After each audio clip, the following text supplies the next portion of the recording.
మరో ఉత్తరం చూద్దామండి. గోపాల్ వరంగల్ నుంచి రాస్తున్నారు. అపార్ట్మెంట్లలో ఉన్నవారు ఇంటి ముందు ఎక్కువ దీపాలు వెలిగించుకోలేరు కదా, మరి వారికి ప్రత్యామ్నాయం ఏమిటి తెలియజేయగలరు అంటూ రాస్తున్నారు. ఐకమత్యం అనేది కానీ ఉన్నట్టయితే వెలిగించుకోవడానికి అవకాశం లేదు అనేది ఉండదు. ఆ ఐకమత్యం లేకపోతే ఇక్కడ వెలిగించారు, మేము వెళుతూ ఉంటే అటు ఇటు వస్తూ ఉంటే మా వస్త్రాలకు అంటుకోవా, అవి ఇవి ఇట్లాంటివన్నీ వస్తాయి.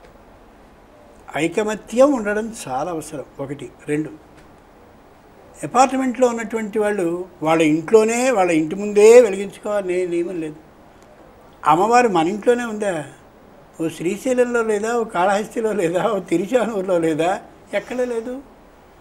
భక్తి శ్రద్ధలతో మన కింద అందరికీ ఉండేటటువంటి సెల్లారంటారే, అక్కడికి వెళ్ళి ఇదిగో ఇది నాకు ప్రత్యేకమైనటువంటి కేటాయింపబడ్డ భూమి అని నిర్ణయించుకుని అక్కడ చక్కగా పద్మపు ముగ్గు 8 కోణాలు వచ్చేలాగా వేసుకుని అక్కడ కుటుంబంలో ఉన్న వాళ్ళందరూ కూడా చక్కగా చేసుకుని వస్తే నష్టం ఏమొస్తుంది?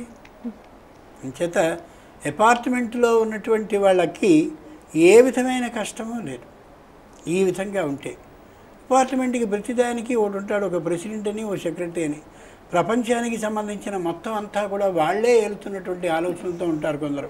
అసలు దీనికోసమే పుట్టామా అన్నట్టుగా ఉంటారు కొందరు మహానుభావులు. చాలా సంతోషించదగిన విషయం వాళ్ళ పాపం అజ్ఞానానికి. జాగ్రత్తగా వాళ్ళు ఒకవేళ అవకాశం కూడా ఇయ్యనటువంటి పుణ్యాత్ములైతే మరోమారు నమస్కరించుకుని, అమ్మ మా ఇంట్లో మేమే చక్కగా దీపాలు పెట్టుకుంటాం అనుకుని, ఎక్కడైతే గర్భగృహం ఉంటుందో అంటే ఇంటికి అన్నిటికీ కూడా మధ్య ప్రాంతం అక్కడ ఏర్పాటు చేసుకుని అష్టదిక్కులకి అష్టదీపాలని పెట్టుకుంటే మరింత సుఖవంతం, సుఖప్రదం, శ్రేయప్రదం.